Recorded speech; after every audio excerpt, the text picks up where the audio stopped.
Hey guys, my name is John Ruffin. I'm going to be your professor for this year. It's kind of cool that we're meeting our first class on video. This is actually a personable way for you to get to know me.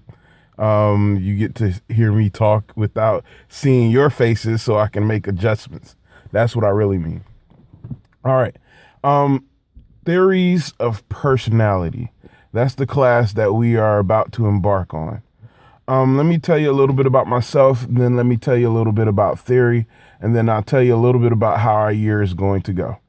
Um, my name is John Ruffin. Like I said, the reason I'm not with you guys is I'm actually at a conference on substance abuse in Illinois.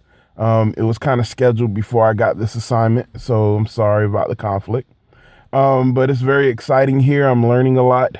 Some stuff I'll bring back to the class to let you guys know, because a lot of stuff plays into why it's important to understand personality and the theories of personality and some of the consequences of personality that's not healthy. Okay. A little bit about my background. I graduated from Oakwood, 2001, right after college.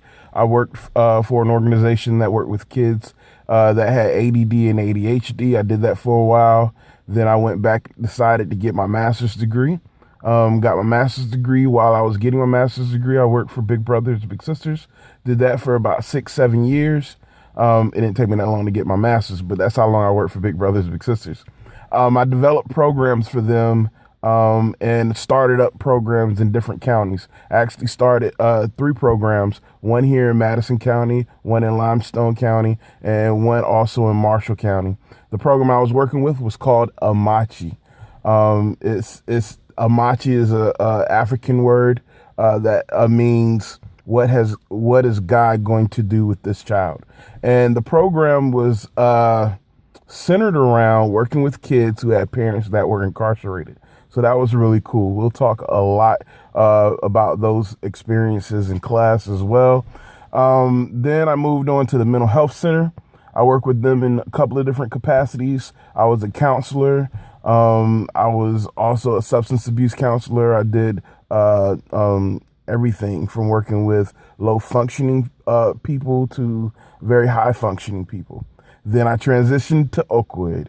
And here I am. I'm actually, I work here. Not only do I teach, but I also am a counselor.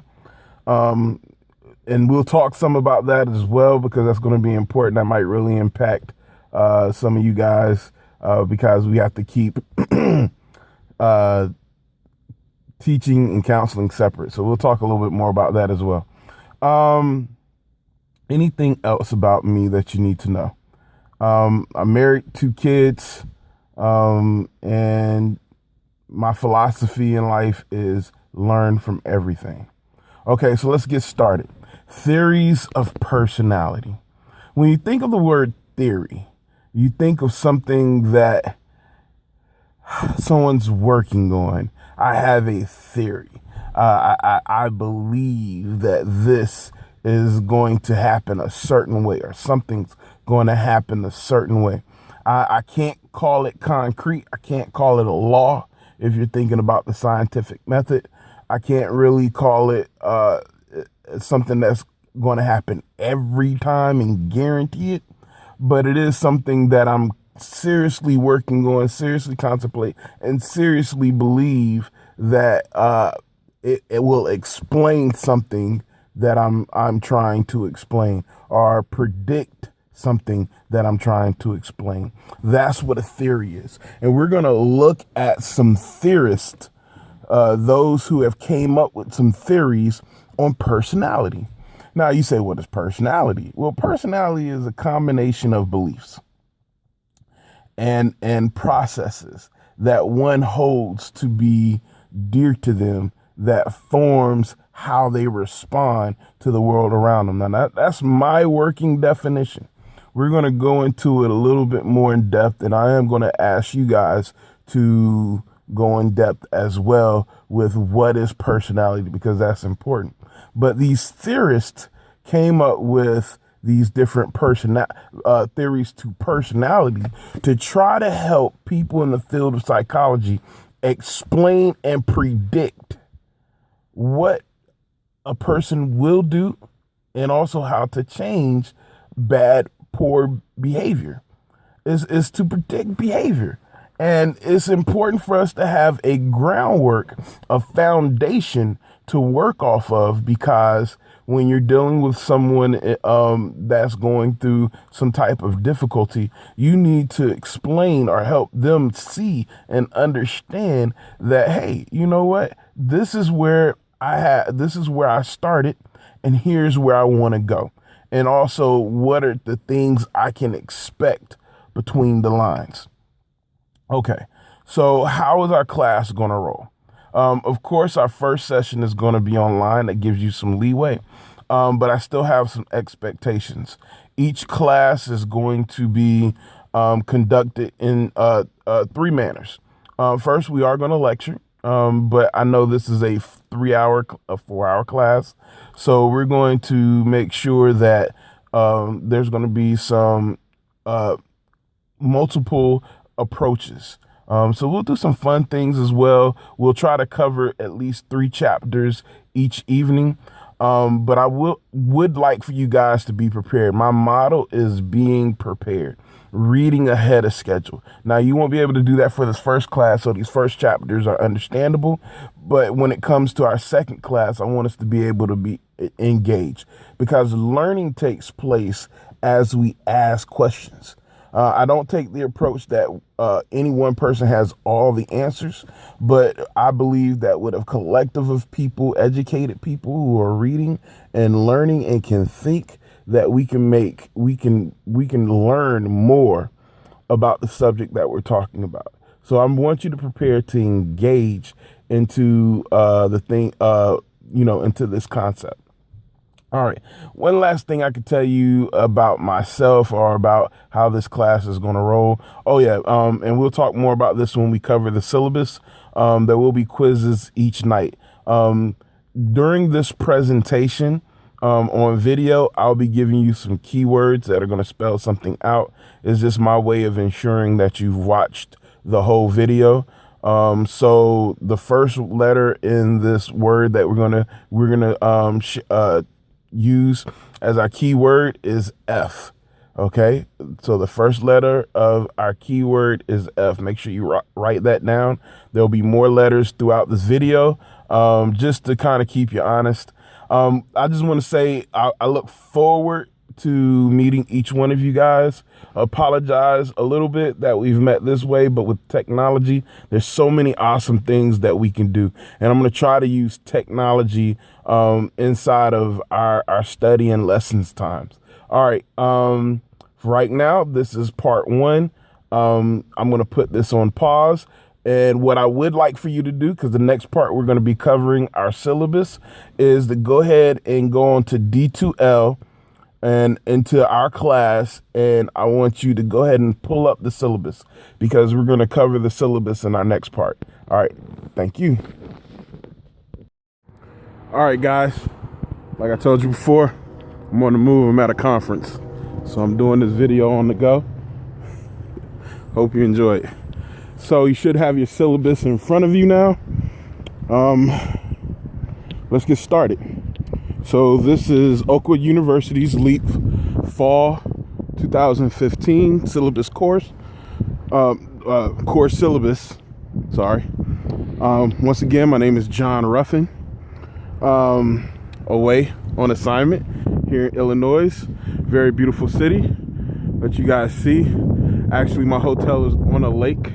If you were to look this way, there is a lake.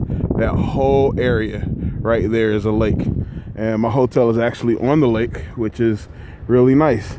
So office location, I do not have an office location, and hours are by appointment only.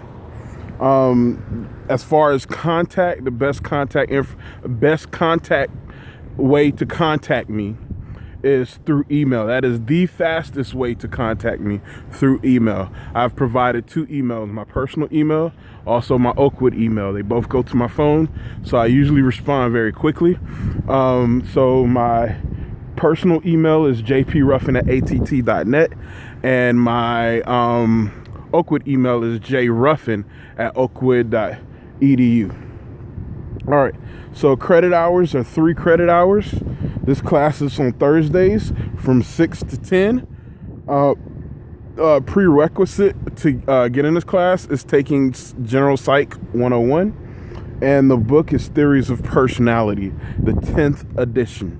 I'm not sure if any of the other editions have everything that we're going to cover, but the 10th edition is where the PowerPoints are based off of. And we'll talk a little bit about the PowerPoints in a minute. Okay, so the course description. This course is a study of the main theories of personality constructs, with consideration of the essential ingredients of healthy attitudes and behavior patterns. So that's very important. I mean, we talked a little bit about personality and what theories of personalities is going to look like, but our goal is to help you find the essential ingredients of healthy attitudes and behaviors. You know, it's your attitudes that will predict behavior. If you have a terrible attitude, 9 times out of 10, your behavior is going to follow. So we're going to talk a little bit about how attitude, and also a healthy attitude, and also healthy behaviors can help develop a healthy self. Sorry about the background noise, guys. Like I said, I'm doing these videos kind of on the fly while I'm at a conference. Just want to make sure that I get all this information in. Okay, so statement of understanding. Certain learning activities are included in this course to provide opportunities for students to explore biblical themes that address faith in the context of the discipline studied. The class is designed to provide freedom of thought and debate within the environment and inform students of Christian values and choices that reflects the university mission. So this is talking about integration of faith. I've worked in a lot of secular environments and some spiritual environments, but I'm going to tell you, you do not want to neglect the spiritual self. We talk about having the physical, emotional, social, and cognitive aspects of an individual. Physical, mental, social, emotional aspect of the individual, but a lot of times the spiritual gets neglected. You can't really be a healthy you if you're not looking at things from a spiritual point of view. So we want to make sure that we incorporate that, and I also encourage conversation in class. First of all, it's a 4-hour class, so we don't want it to be boring. Second is, like I said before, learning takes place as we discuss and reason with each other. You know, even God says, come, let's reason together. The God of the universe, who knows everything, wants to reason with us. Okay, so students' learning outcomes. These are the things that you should learn coming out of this class. Students will be able to recognize primary methods of research and ethics in personality development. Students will be able to identify the major perspectives, theories of schools of thought that have influenced personality theories. Students will be able to track personality development from birth to old age. Students will be able to recognize the influence of personality development in psychological health, predetermined behavioral patterns, and individual personalities. Students also theories and concepts important to the development of self-concept, self-perception, self-preservation, self-esteem will be determined by students. So we'll talk a little bit more about how these things can benefit the self itself. Students will learn the major components and assessment tools to analyze personality. So what types of lecturing, or what types of strategies will I use? Of course, I'll use lecturing, small group discussion, oral presentation, class activities, quizzes, online tools. We'll even have an exam. We'll talk a little bit about that a little later on. But ultimately, I want to have a whole gamut, an eclectic view of how to approach everybody's learning style. So we'll do a lot of things. We might incorporate a lot of technology like videos, do some really fun things. I was even thinking about Skyping in some real live people, people who act out certain personality traits and let you kind of see them from a counselor point of view, just to give you a whole different perspective. So I hope these 5 classes, these 5 weeks, are very fun and learning and educational at the same time. Okay, course requirement: you must be financially cleared. Please make sure that you handle that, but it is expected that all financial obligations are met to attend this class. Attendance, being that this is 5 weeks and even one of these weeks are going to be online, so that shouldn't be difficult for you when it comes to attendance. Oh yeah, by the way, our second letter is going to be A. Second letter is A. Thought I forgot. All right, so attendance. Regular punctual attendance is required.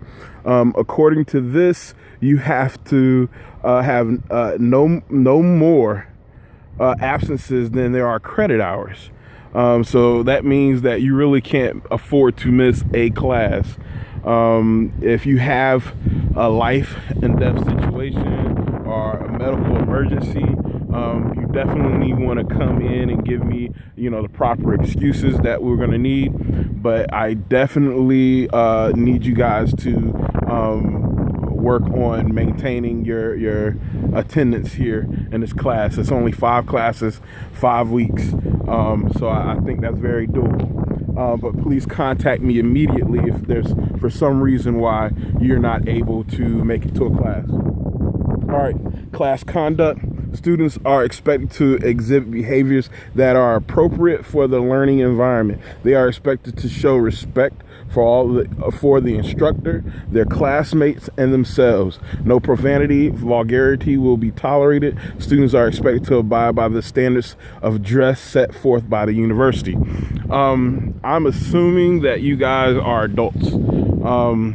Probably most of you probably going to be older than me. So I am not going to be policing students. However, I do expect you to act in a professional manner. Also, I think the thing that's probably most important is students have an opinion. Their opinions are their opinions and need to be respected. You don't have to agree, but they do need to be respected. And I'm going to expect that you give the respect due to those who are willing to speak in class and talk and give and share their opinion. We will dialogue about them together, but respect needs to be shown. All right. Assignments. The student is responsible for the completion of all assignments, whether present or absent at the time the assignment is given. Honesty. Students are expected to demonstrate academic honesty in all work produced for this course. Guys, I'm gonna tell you, this is probably a pet peeve of mine. Being the first year I ever taught, I had someone actually try to copy off. I thought it was high school when I did it. Actually copy off the next person's test, and then argue about not doing it right then and there. And that person actually failed that class due to having cheated. So it's really important that you be as honest and do your work. You really have to work hard to fail this class. So as long as you're doing the work and you're giving an honest effort, there's a very good chance that you will pass.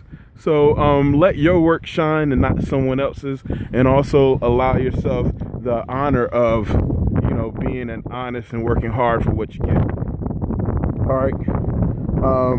D2L is going to be very essential to our learning. A lot of stuff is going to be on there. I'm going to do discussion boards that are going to be a part of your class participation. I love feedback. Feedback helps give me more insight in how to reach you guys and teach you guys.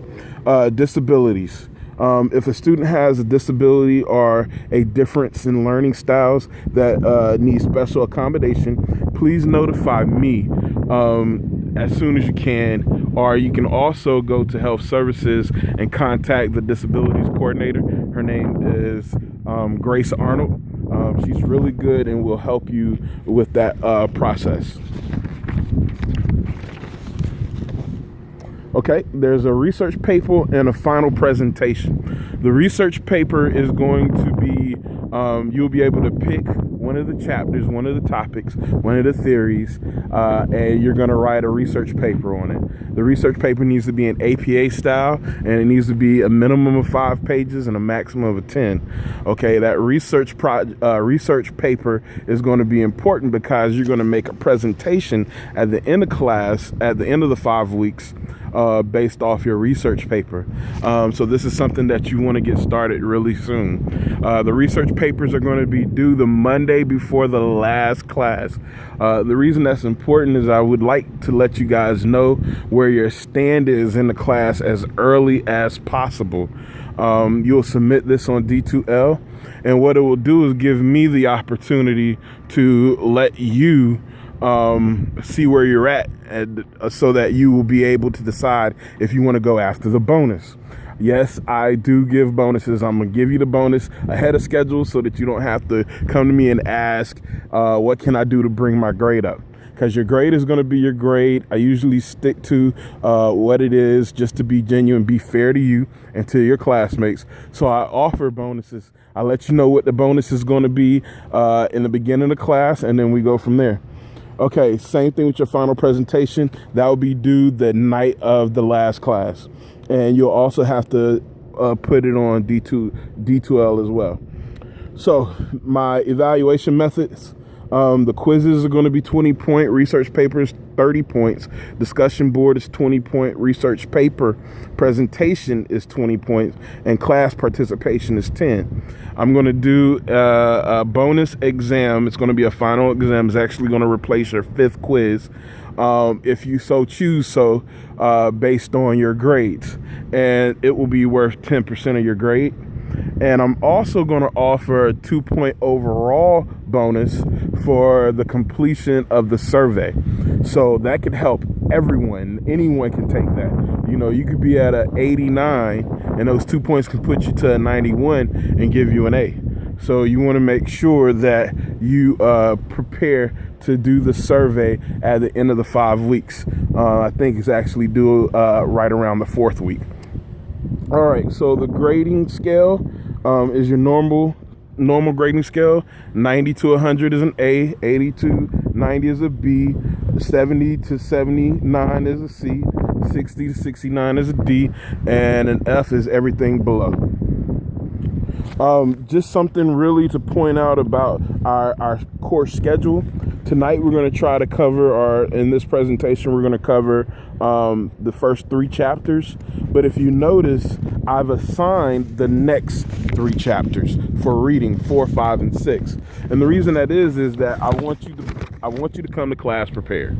I want you to be able to discuss the chapters online. The PowerPoints are already there, so you can use those as your guide as you study to get your points, but also write down your questions. You want to challenge me, but you also want to challenge yourself to really engage in what this book is trying to get over to you. So just kind of look at that. Remember, we're always going to give assignments 3 chapters ahead. I want you to review those chapters and be ready to discuss on our 2nd week. Additional information, the syllabus can change at my discretion. And that is because, things change. So if there's for any reason the syllabus needs to change, I will let you guys know verbally. And if it's really important, I'll let you know in writing. Last but not least, before we end this part, just want to let you know that I expect there's at the end of this syllabus, there is an acknowledgement that you received the syllabus. I want you to sign it, date it, and bring it into class next Thursday. Okay, make sure you have that. All right, I'm going to pause. What I want you to do now is I want you to pull up the PowerPoint for chapter 1. I'm going to pause. I want you to pull up chapter 1, and then I'll be right back with you. Okay, class. You should be at chapter 1. We'll get started. So, chapter 1, we're basically getting into studying personality. We're going to look at assessment, research, and also theories.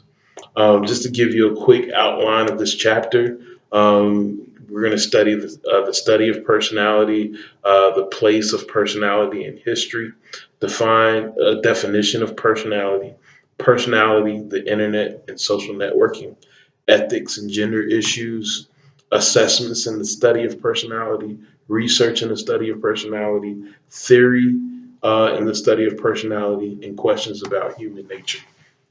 That should be everything that we cover from this chapter. Okay. So let's look into it. The study of personality. First of all, everyone has one. You might think you're thinking, okay, I know some people who don't have a personality. Who will say things like, you have no personality at all. Well, in actuality, we all have a personality. Our personality governs um, how we respond to the world around us. So just imagine for a second, I'll give you a good example. Let's take someone who's aggressive. They have an aggressive personality. And you wanted to just say hi to them that day. Okay, in their world is very aggressive.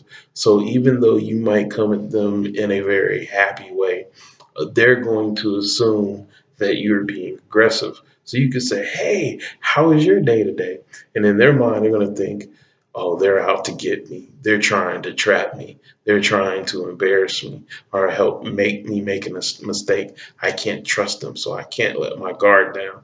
So they give you a very aggressive question or answer. What do you mean? How was my day? What are you trying to get at? And you're like, oh, I'm just trying to see how you were doing today. Well, I'm fine. Don't worry about me. Because in their world is aggressive. All right. So everyone has one. Everyone has a personality. Personality is complex to describe.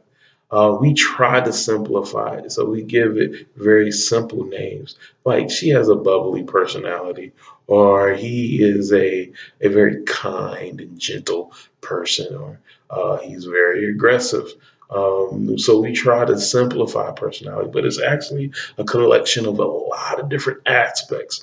We'll look at those aspects in this chapter, but it's important to understand that each one of these aspects, whether it's environmental, whether it's biological, whether it's emotional, just your frame of reference, your personality is complex and sometimes very difficult to study. All right, so the study the forces and factors that shape personality. So in here, you gotta understand. Let's go spiritual for a second. God says we don't fight against flesh and blood, but spirits and principalities. So yes, are there factors or forces? I mean, that impress our personality? Yes. Can it be spiritual sometimes? Yes. Can it be purposely done? Yes. I mean, you think about commercials, for example. People spend billions of dollars on commercials so that they can get some type of money in return, so some type of profit in return. Do you really think they would do that if it was not working? No. They know that if they can impress on you a certain belief, they will basically control what you do.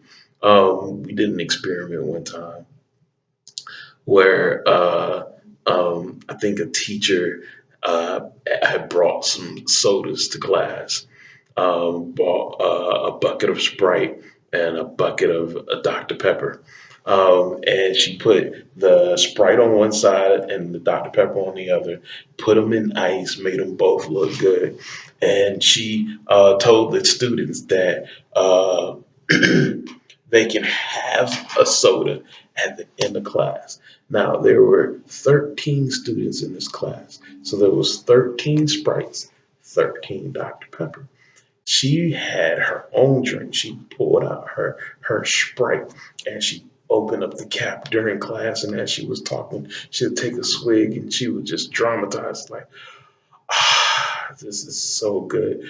Best Sprite ever. And she would sip the Sprite on her counter and she let it sit there and it would glisten and you could see that it was nice and cold and she would stick it back into the ice bucket during class, make sure it was cold again, get it back out, take another sip, put it on her counter. And then at the end of class, she said, okay, you guys make sure y'all get your drink and see you later. And she noticed, and at the end of class, remember, there was 13 drinks on each side, so it was even with the classmates. There were more Sprites taken than there were Dr. Peppers.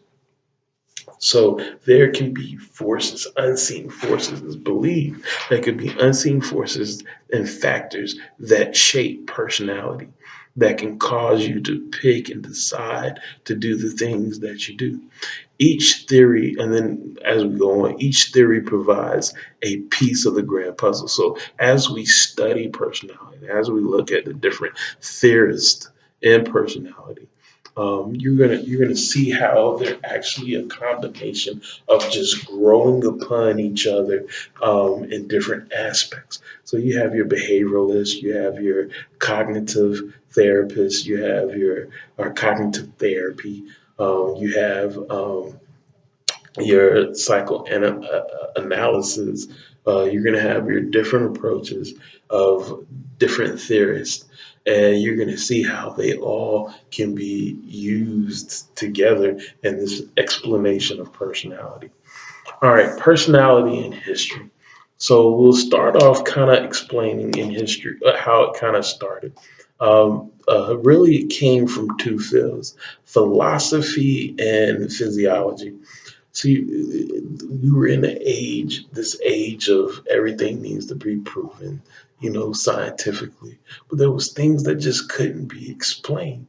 One being why people do what they do. That's the premise of psychology. Why do people do what they do? So, who we consider the father of psychology? And he wasn't necessarily trying to develop the field of psychology, more so trying to just quantify why we do what we do so that we can move on with other things because no one really wanted to tackle this topic. So he focused on the consciousness. And that was Wilhelm Wundt, a very weird name. But yeah, he kind of started this in 1879, and he developed the first psychological laboratory where you can study things of interest in psychology. He focused on consciousness. Personality is too multidimensional to study. So what he wanted to do is just study what is it that we are aware of? What is it? Why do you know, what is this concreteness? The sky is blue, the ground is hard. If you get hit, you might get upset. It's just your conscious. How are you feeling right now? Your conscious of awareness of the here and now. So as that went on, others starting to question that just looking at your conscious awareness and saying, no, there's more to conscious awareness. Your conscious awareness usually cause some type of reaction. And so you have people like John B. Watson in the 20th century who says, you know what, we really need to study behavior, which is personality is what you can see and observe. You can see how a person responds because you could say one thing, you might say this, but you respond in a whole nother way. I might be angry, but I'll walk away laughing. So we have to look at how behavior plays a part. Then you have Sigmund Freud, who said, no, okay, yeah, we can look at behavior, but we also need to look at the unconscious. He kind of developed psychoanalysis, where he looked at the things we are not necessarily aware of. And this is important up until this time. Nobody is really considering what we might not be consciously aware of. So even though we're thinking, everything that comes to mind, that it has to come to mind before our act, sometimes, there are things that are playing in our that are not in our awareness that are causing us to respond. There's subliminal messages, there's messages that we can't detect, there's experiences that we've had growing up that influence. I remember specifically, I'll tell you one. I was going overseas for the first time. I was actually going over to Ukraine. I was visiting Russia and Poland. We was going on a crusade, and I was going to my family, letting them know that, hey, I was going overseas. And the question that kept coming back is like, hey, we don't go places like that. We don't fly into countries, unfamiliar countries. That's not something that you do. And it helped me recognize, because before I decided to go, I was having all these fears about going. And I finally pushed them out of my head and said, well, I'm going to go. But I didn't recognize that some of those fears probably were designed already inside of me based off of experience that I had growing up about things that I'm capable or not capable of doing. So you're talking about things that were not in my awareness, which would be my unconscious awareness. It says personality is the whole person, both conscious and unconscious. We are a combination of both. I think Maslow kind of put it as like an iceberg, whereas everything above water is the things that we're consciously aware of. But we know where the most of the mass of an iceberg is underwater, which is our unconscious. It's most of the things that affect us that we are dealing with are beneath the water. All right, and then we have scientific, the study of science, and applying it to personality. Personality is what can be studied using the scientific method. We'll talk a lot about that as we go along in this chapter. So, definition of personality: how others see us. The external persona are the mask. You see, first of all, personality derives from the Latin word persona, which is kind of describing how actors perform, or the mask that actors would wear. But yeah, so persona is what we're projecting to the world. Now, there are some beliefs that we have about persona. One is that it's enduring and stable, meaning that how a person is usually going to be how they are. It's not going to deviate much. If you know Tim to be a pretty laid back, cool person, generally you're going to get a cool, laid back person. But if Mike is usually a kind of jump off, gets aggressive, you anticipate him to be that way. And you might choose to hang with them or spend time with them based off of how you know them, because you believe that their persona, their personality is pretty stable, relatively stable. All right. But we also believe that personality is unique. Like I said, I don't know if I said this before, but if I was to start describing you, someone you knew without telling you their name, like, yeah, I know this guy. He's always talking about his car and how his rims spin, and he's always um, throwing his money in the air, and he has this slogan that he likes to say. And you're like, oh man, wait a minute, I know this guy. I know this guy. You don't even know his name, but because you believe personality is unique, you put a reference to those characteristics, and you decide, hey, this person belongs to this characteristics. Now, there are debates that personality is limited, meaning that we there are different types of personalities, but there's only a certain number of those types of personality. It's not an infinite, everybody is like a snowflake, but like everybody's going to fall in certain categories and groups. That's something we will discuss more. I wish we could have a discussion about that, because that's going to be very important.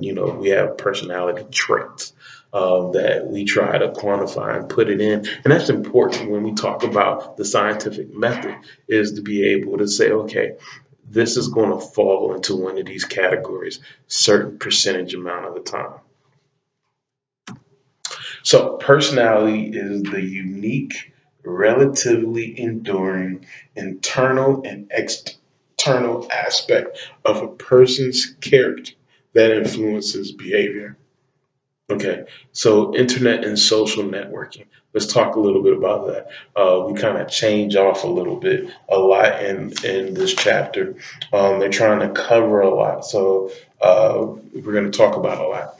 So, first of all, in this new age that we're in with internet and social media, we have to consider how it is shaping personality. Um, in a lot of ways, not always good either. Um, it reduces psychological well-being and decreases the quality of relationships. Here's ways that it does that. For one, and we've done some studies, and it's in the book, about how it lowers your um, connection while heightening your feeling of anonymity, meaning that you don't feel like you feel more inclined to say things that you wouldn't normally say in person, and you feel more protected that you can get away with it because I don't know, and I'm assuming here maybe because you think you're giving it to a machine, or that your identity is more secure. So um, it has been shaping a lot about who we are, and stuff like that. All right. So next, we want to talk about how the social networks reflect personality. More frequently and commonly, we look at people being more extroverted, narcissistic, neurotic when it comes to how they reflect their personalities. We try to find the best us, and then we try to promote it as much as possible. We're looking at generations who are coming up, and they're feeling more pressured to express more and more and more of themselves, or this expectation that they think, or persona that they think that they have to express. Whereas we would be normally, when we're face to face, more, what's the word I'm looking for? More on guard, I guess I could say, when it comes to how we project ourselves. But due to the combination of feeling more freer, and also being able to project uh, um, more of an image of what you want to project without having to hold, long conversations, where if this wasn't you, it'll be found out. A lot of times we're portraying this mask, and usually the mask isn't your genuine self. But what happens is that you can hold enough conversation, a longer conversation, with someone. You can go for weeks when you're face to face with your mask on, and still be able to slowly but surely unloosen that mask. But now with the internet and social media, you can put on an image that typically you wouldn't be able to hold for a long, long time. You could put it on, put a picture out there, put multiple pictures out there, and make it seem like it's you. You think about some of the things that we've seen on TV, like Catfish and other different shows who shows people not being true to themselves. All right, as you can see, I had to change up, had a pause. Let's finish up where we left off. So now we're going to the next slide, which is ethnic and gender issues. Traditionally, in this field, it was predominantly white male theorists who were making all of this research and claims about the study of psychology that was starting to come about. And they generally ignored gender and ethnicity when it came to making their statements. They generalized everything basically from one culture's view. And so we started looking at cross cultural psychology. Social and cultural influences do matter. We know that from the background you come from will be the references that you pull from. And things that might be acceptable in your culture might not be acceptable in everybody else's culture. And so as we started to look and as we start to look at personality, we're going to consider the cultural differences and also why people might choose certain behaviors. For example, in a Chinese culture, respect is very important, more so than, let's say, in a Western culture. We have, shades of gray when it comes to respect. Yes, respect should be given, but we also believe, respect should be earned. And, there's some gray areas about what we accept when it comes to being respectful. However, in the Chinese culture, respect is held much in a much higher regard. Okay, so assessment and personality study. The assessments that we're going to use, how do we evaluate personality? Well, there's several different ways, but the two principles that I want to focus on is reliability and validity. Reliability is the consistency that one uses when it comes, or how consistent, I'm sorry, a particular examination or an assessment tool is in predicting this certain behavior, a certain response, or predicting a certain type of personality. The more that it can predict that personality, the more reliable that examination is considered. And then you have validity. Validity is measuring what it should measure. If I have a personality examination that measures depression when it should measure anxiety, even though it might measure depression all the time consistently and rightfully so, but I'm using it to measure anxiety, that examination wouldn't be valid for the purpose that I'm using it for. It will be reliable, but it wouldn't be valid. And so those are the first two things you need to consider when you're talking about assessment. So let's talk about assessment methods. We're going to use self-reporting inventories. Those, and we'll talk a little bit about those. Those would be like your MMPIs. These are where reports where people are given an exam that has questions and they'll pick the answers that most represent themselves. You have online test administration. It's similar to the self report, except it's usually is done without any type of supervision or administration, anybody administering the test. Projective tests.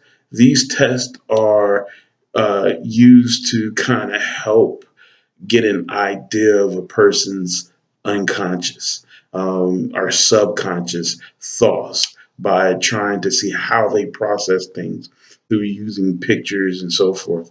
Once again, we will get into this clinical interviews, which all people in the field of psychology, counselors, therapists, psychologists use to help gather pertinent information that will give us a picture of what the client may be going through, or what diagnosis we might need to look at, what area of disorder that there might be.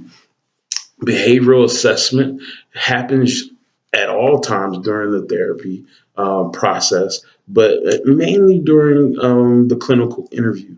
We're assessing through body language, through how the person is responding and acting, to kind of get a clearer picture of what they're talking about. And then thoughts and expression samples. I'm sorry, thoughts and experience samples. This is, I don't think this is practiced as much, not in the way that the book describes it, but we do in therapy from time to time check in with the client and say, okay, give me your thoughts, give me your experience. How are you feeling right now? Just to kind of gauge where they are and if there's any recurring feelings that are going on, because those also can help point us in the right direction. I've always taken the approach of being eclectic when it comes to the approach of understanding the person, the client that is in front of you. You never want to get so caught up in one aspect, one theory, one technique, or one approach, because you want to be able to reach that client in multifaceted ways. So let's talk a little bit about self-report inventories. There's two major ones that are used a lot, which is the Minnesota Multifaceted Personality Inventory and the California Psychological Inventory. Both of these are used.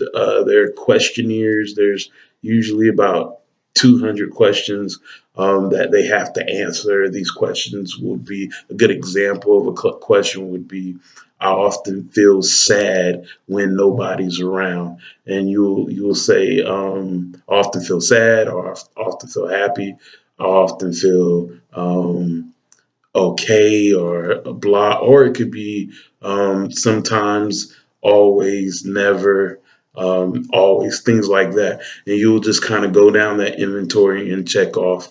And from there, they'll be able to kind of assess what type of personality trait you might have.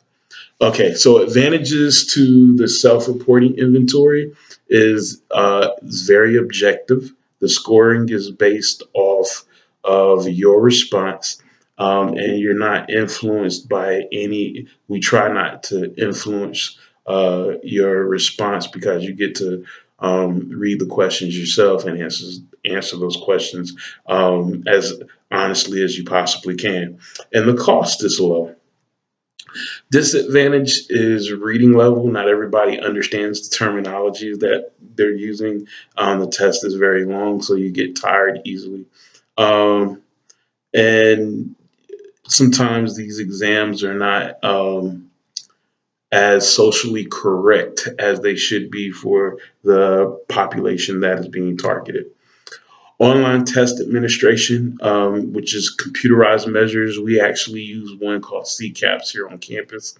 But what these self-reporting tests do can be a quick way, very quick way, to kind of identify uh, potential aspects of disorders or issues that you might be going through.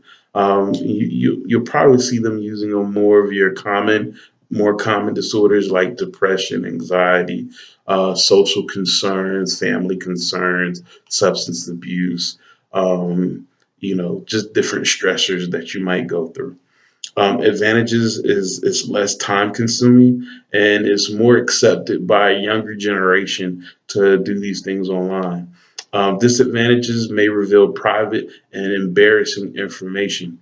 Um, Sometimes these tests are designed to not seem like they're gathering as much information as they are, and then when it's revealed to you by a therapist, it can be really shocking. I get a lot of times people taking the exam and afterwards like, man, was that really me? Did that really come? Am I dealing with all of these? And then when we process it, we find out that is true, and it gives us the opportunity to work on it, but at the same time it can catch you off guard.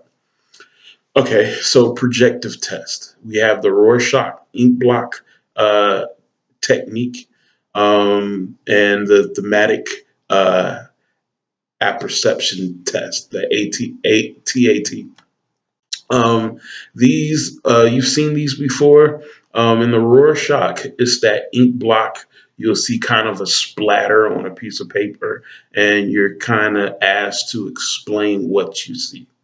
Whereas the TAT, you're given a picture. You can see this in your book of a scenario. There's no design in the scenario. It might just be a picture of two people, and then you're asked to tell a story.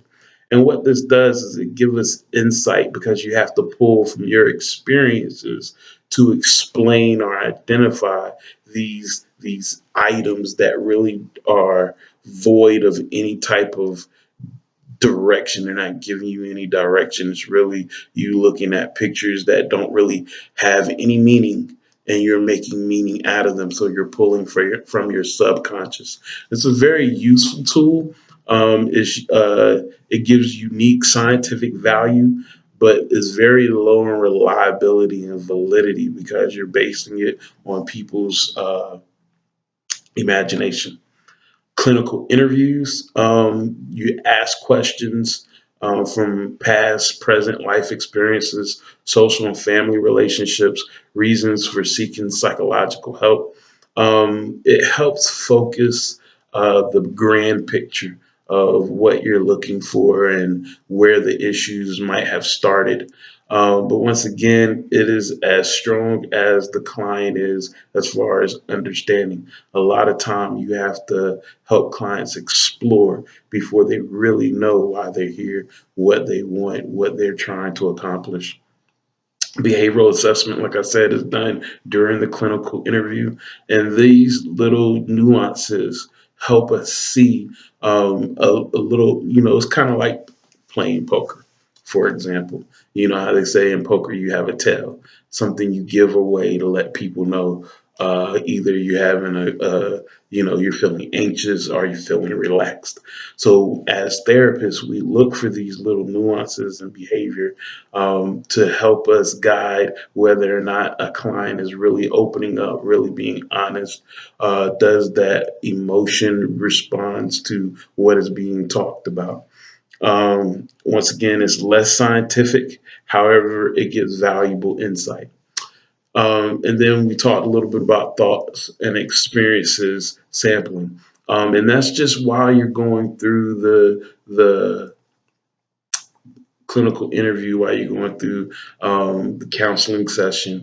We want to check up on you every once in a while, try to see if your feelings are matching up, are consistent with the situation, the story, the things that are going on in your life at that time. Okay, so let's talk a little bit about ethnic and gender issues in assessment. Um, Over time, this has changed a lot. But here's some generic or general ideas of issues that certain populations deal with. For example, women have higher depression and social concerns, and they're low in assertiveness. So usually the issues they come in is anxieties about needing to address issues that are important to them, and they usually are really high with depression. African Americans are usually high on depression, low on trust, and have feelings of hopelessness. This is true. I've seen this a lot with African Americans. Is Even when coming for help, there's really a big deal about trust.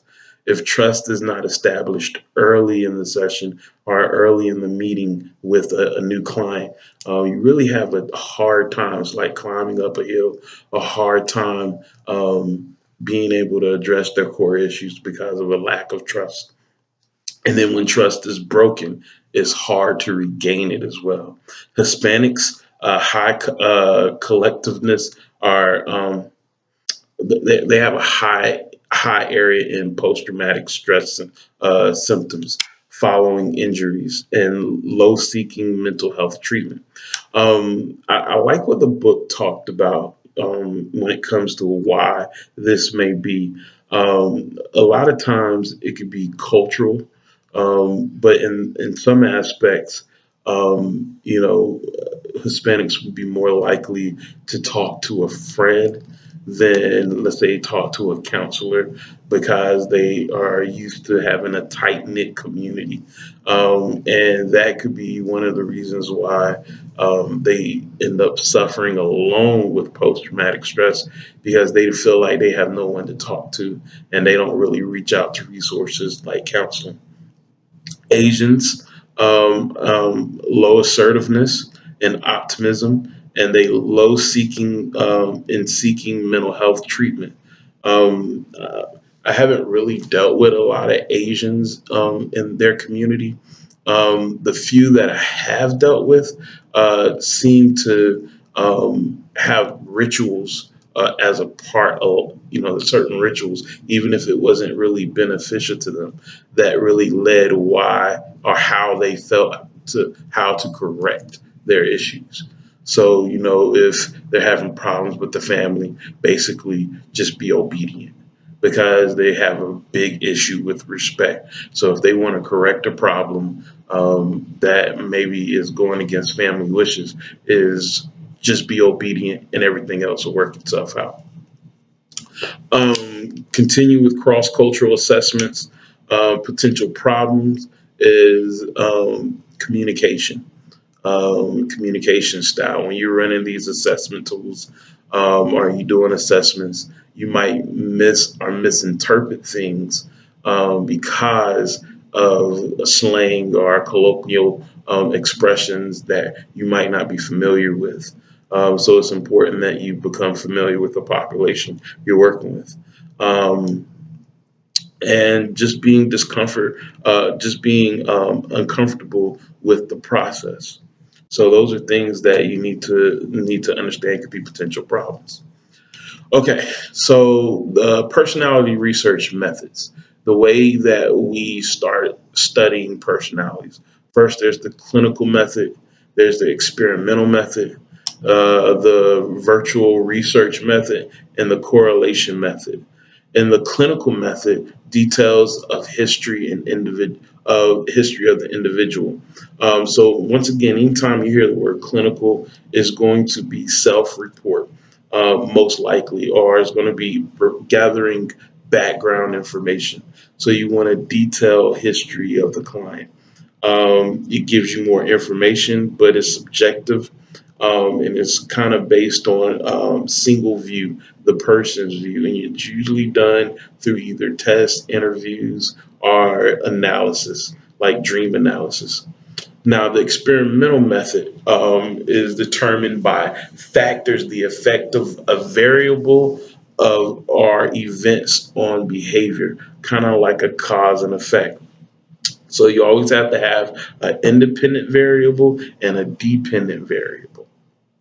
So an independent variable is the variable that will be manipulated, the variable that will be studied.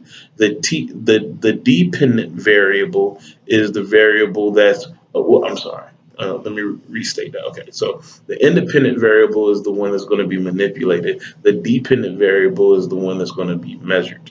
They both are going to be studied, but the measure is going to be on the dependent variable. So let me give you an example of how this might look. So let's say I wanted to see if dogs become more angrier with angry owners. So are dogs more aggressive when they have aggressive owners? Okay, so what would be the dependent variable are dogs. We would not manipulate dogs in any way. What would be manipulated would be the owners. Okay, so we would have some positive owners, and then we would have some negative owners.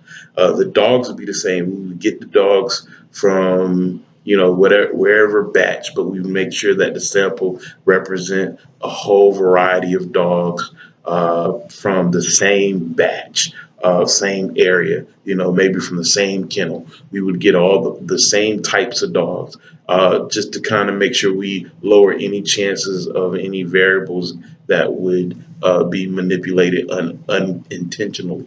And then we would manipulate the adults. We would find some adults that we would say you need to be aggressive. We would find some adults where you say you need to be nice and sweet. And then we would study the response of the dog, which is the dependent variable, the variable that is being measured. Now, also in the experimental method, you will have the experimental group and you would have the control group. So, taking that same example of studying a dog, we would have um, one group exposed to treatment, one not. So, you would have two separate sets of groups. You would have a group who is, just purposely being mean. You would have a group that is purposely being nice, and then you would have a group that is not giving any instructions or is not playing in those variables, just to kind of have a baseline that you would study from. All right, we'll talk a little bit more about that because that can be a little confusing. We'll talk a little bit more about that as we go on through the year. All right, then we have the experimental method continuum. So advantages is it can be well controlled, systematic, and it can be duplicated. Disadvantages is limited aspects of possibilities because it's in a lab, and also the awareness of being observed. So you have sometimes people wanting to put in their best effort or over dramatize certain things because they're being observed. All right, so virtual research method, online test administration. Once again, we've talked about that. It's very fast, very cost efficient, easy to do. People have a tendency to be more honest because they don't feel like they're being supervised or that the information will point them out. So they feel like their anonymity is going to be secure, and so they'll be more honest. We see this today, and especially in areas of social media. People, even though they know people will recognize who they are, they have a tendency to do things online that they wouldn't do in person because the risk factors they believe are lowered. We'll talk a little bit more about that this semester. The correlation method, the degree of relationship, the correlation coefficients between two variables. So there's kind of three scenarios here, two main ones. You have a positive relationship. That means that you have the ultimate positive relationship. So let's use weight. So you would say if I ate nothing but candy bars, I will gain weight. So it's a positive relationship because the more candy bars I eat, the more weight I gain.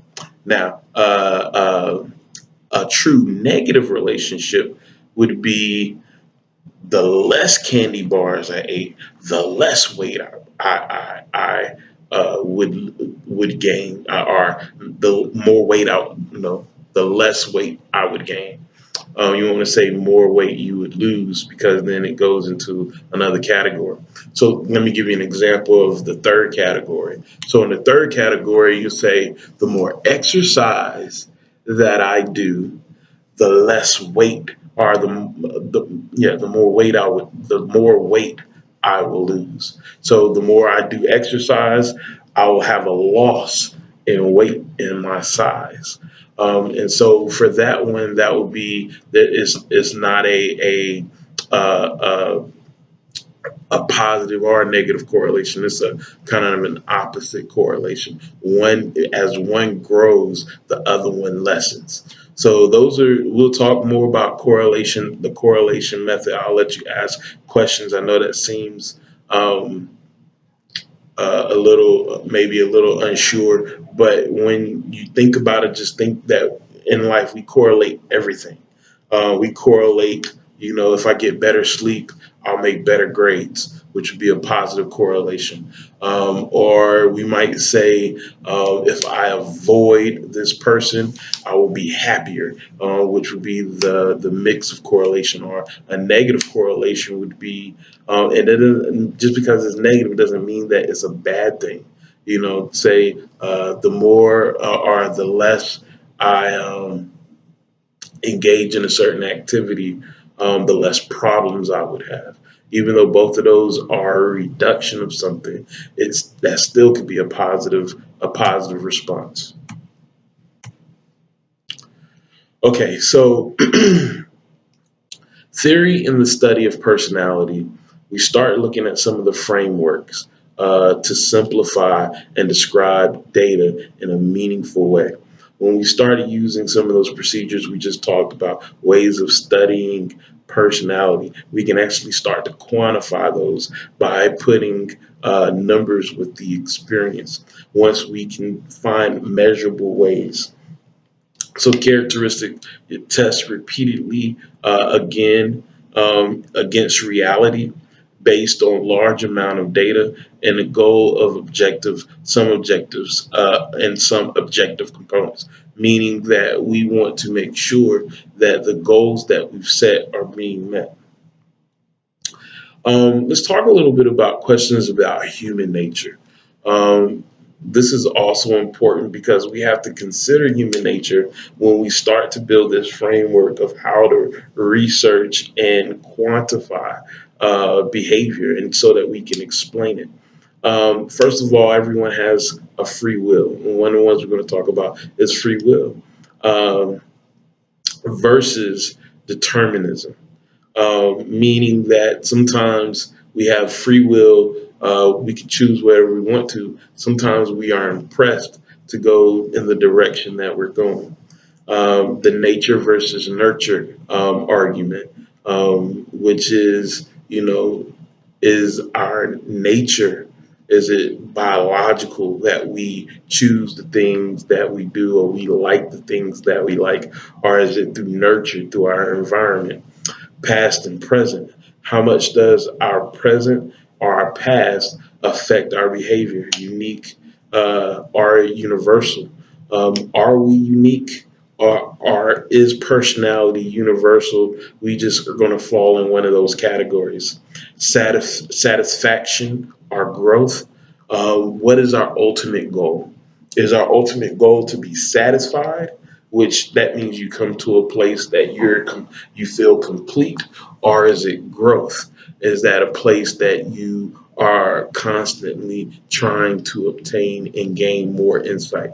It says as long as you're alive, you have the potential to grow and learn. And then optimism or pessimism, which either are you looking at life as a positive experience or a negative one? How do you view life around you? These are all questions that we have to explain when we start to think about quantifying behavior, personality. We have to consider human nature. We're moving through this pretty quickly. I think we're almost done. Ethnic and cultural influences. We talked a lot about ethnic and cultural things, but we're talking about influences now. Influence, image of human nature. Um, so you know that we have our self-efficacy, we have our well-being, how we present ourselves, self-enhancement. There is a lot of things about us that is important to why we are motivated to do the things that we do. and what we want to see for ourselves. In this aspect, you want to focus on your personal freedoms, your personal self. Um, as a collectiveness, though, you want to look at the value of being in a group. I know some of the college students, they're thinking about joining fraternities and sororities because they might see value in being in a group. But you also want to encourage people to be focused on their own personal strengths as well. And I think that's going to be it for this chapter. I really look forward to hearing feedback. I feel like I've talked more than I probably normally would in a classroom. I want you guys to check out this YouTube clip. I'm going to post it on D2L, but I'm going to give you the name of it. You have to go on YouTube, and I want you to look at this as what is your true talent? What is your true talent? Oh, by the way, your next letter is going to be I. Next letter is I. Remember, go to YouTube, check out what is your true talent. It's a personality test. I want you guys to check out and tell me what category you fall under. All right, that's it for right now. I'll pause it and I'll see you in just a few minutes.